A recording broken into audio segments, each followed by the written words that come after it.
Welcome to today's podcast, where we'll dive into the fascinating world of medical imaging.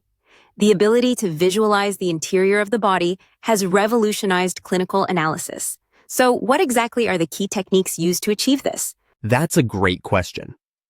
The most commonly known techniques are X-rays, CT scans, MRIs, and ultrasounds. Each of these technologies has its unique strengths and applications. For instance, X-rays are great for detecting fractures, while MRIs provide a detailed view of soft tissues. What about you? Do you have a favorite among these? I'd say MRI is fascinating because of how detailed it can be, especially in imaging the brain and spinal cord. But I've always been curious, how does an MRI actually work? It's not like an X-ray, right? Exactly. MRI uses strong magnetic fields and radio waves to create images. It works by aligning the hydrogen atoms in the body and then disturbing them with radio frequency pulses. When the pulses are turned off, the hydrogen atoms emit signals as they return to their original positions, which are then captured to form images. It's pretty cool how it uses the body's natural elements. That's actually really mind-blowing when you think about it. Compared to X-rays, where we're dealing with radiation to get the image, MRI feels much more gentle in its approach. But then, why don't we use MRI for everything? Why is X-ray still so popular? Well, MRI has its limitations. It's more expensive, and it takes longer to get results. X-rays, on the other hand, are faster and much cheaper. Plus, they're great for things like bone fractures and lung issues. It's all about the trade-offs depending on the clinical need. Makes sense.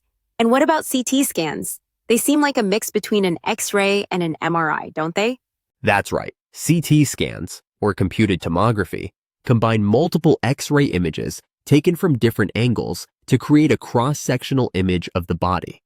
They're especially useful for detecting internal injuries, cancer, and other conditions that involve both soft tissues and bones. The downside is that CT scans use more radiation than standard X-rays. So it's about using the right tool for the right job. But what about ultrasounds? They seem less invasive than the other techniques, right? Yeah, ultrasound is really interesting because it uses sound waves, not radiation.